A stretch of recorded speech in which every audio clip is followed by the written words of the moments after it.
Barb asks, what are the short and long-term effects of these tariffs for the average person?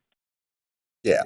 Well, it's a tax, first of all, and it's an incredible increase in taxes because, like I said, these tariffs are being placed on over 100 different countries and at very high levels. And they're in addition to taxes the president has already placed on steel, aluminum, cars, and some tariffs that he slapped on Canada and Mexico.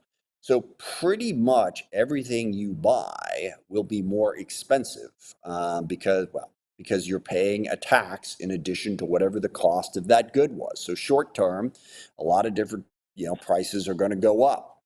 The other impact, and we've already seen this, countries are retaliating. They are placing tariffs on U.S. goods. This has a particularly harsh impact on agriculture. We export a lot of our agriculture. Countries are now going to be buying less of that. So if you are a business that exports anything, your cost of exporting is going to go up as well. So in the short term, you're going to have less access to the goods that you need, and they're going to be more expensive, and your business is going to find it harder to get parts. Well, if you manufacture, I mentioned steel and aluminum. Most things that are manufactured in this country use steel and aluminum. If steel and aluminum is more expensive, the cost of your manufacturing goes up. Building housing. We get 75% of our drywall from Mexico. That price is going to go up. So the price of the materials that are necessary to build things go up. Long term, you could get into a debilitating trade war that could lead to a recession.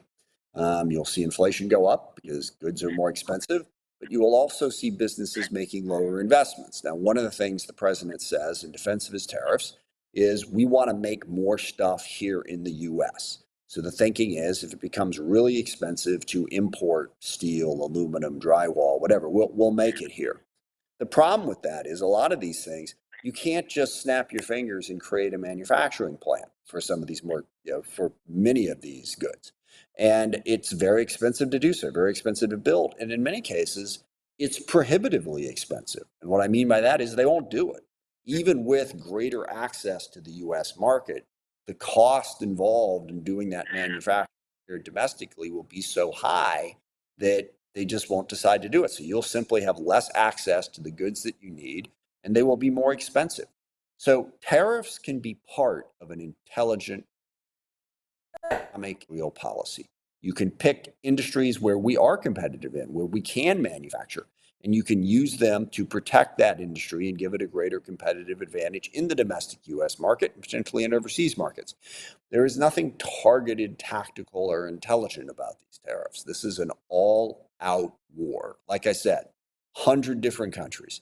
And the way they calculated the tariffs, sorry if I can just walk into this. First of all, they calculated it basically on if we had a trade deficit with any country in the world, we place the tariff on them based on the size of that trade deficit. Well, in some instances, it's from countries that make things that we don't make here. There's been some stories about the tiny country of Lesotho. They produce diamonds. We don't produce diamonds. We don't have them. So yes, we have a trade deficit in that. Well, now there's a massive tariff being placed on that. There's a variety of different other products that fall into that category. Also, we didn't calculate the trade advantages that we have in services. These tariffs are all based on goods. We actually have trade surpluses in a wide range of services. Well, now the other countries are going to place tariffs on those services.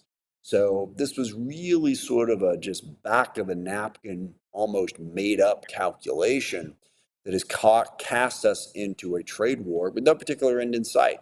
So all those implications that I just said will get worse over time.